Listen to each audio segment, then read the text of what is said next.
tous les gens qui performent se font accompagner. Tu peux pas performer tout seul par toi-même à 100%. À un moment ou un autre, tu es obligé de faire venir des gens extérieurs qui te... C'est pour ça que les sportifs, ils ont des coachs, alors que le coach ne ferait pas 1% de ce qu'il fait. C'est que tous les musiciens, ils ont des gens qui leur disent si la musique est bien ou pas. C'est pour ça que Obama se fait coacher, c'est pour ça que je sais pas, Oprah se fait coacher, ou Larry Ellison, ou Steve Jobs. Steve Jobs s'est fait coacher par plein de gens super forts. Et ça, c'est un aspect qu'on oublie tout le temps dans la quête de performance, c'est la vie extérieure et l'impact de la vie extérieure sur l'amélioration et le fait de devenir meilleur.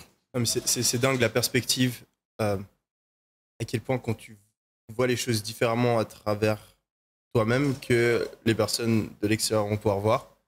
C'est un truc de fou, je trouve. Je l'ai remarqué, moi, la première fois où on a enregistré un de mes matchs de foot, on a filmé un de mes matchs de foot. J'ai regardé le match, moi j'avais fait un putain de match dans ma tête, et je regarde le match, je suis là, mais t'es nul. C'est ouf la distorsion cognitive que tu peux avoir. C'est pour ça que je dis tout le temps, les meilleurs amis critiquent en face à face. C'est super important, et moi je mets un poids d'honneur à chaque fois que quelqu'un vient me critiquer, que ce soit un collaborateur, un pote, un inconnu, et qui me dit un truc, je lui dis merci tout le temps. Même si je le prends personnellement, hein. Des fois je suis énervé ou je suis pas du tout d'accord avec lui, et je mets vraiment un point d'honneur à le remercier, parce que c'est un énorme cadeau que quelqu'un te fait quand il te critique ouvertement. Ça peut te permettre d'avoir une vision que tu n'aurais jamais pu avoir. Et je pense qu'un truc dont on parle très peu, qui est très sous-estimé, c'est la self-awareness, la capacité et même l'awareness en général. Donc le fait d'être attentif et de voir ce qui se passe, que ce soit dans tes pensées, dans tes actes, dans les décisions que tu prends, et aussi dans ce qui se passe autour de toi.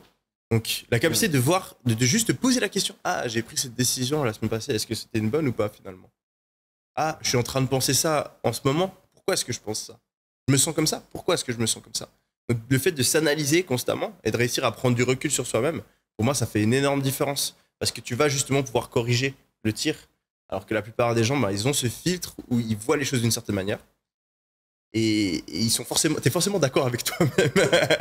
Et donc, tu n'arrives jamais à voir tes convictions qui sont fausses. Comme le dit Nietzsche, les convictions sont les plus grands ennemis de la vérité que les mensonges. Quand tu es convaincu d'un truc, ça te rend aveugle Bien sûr. à l'inverse.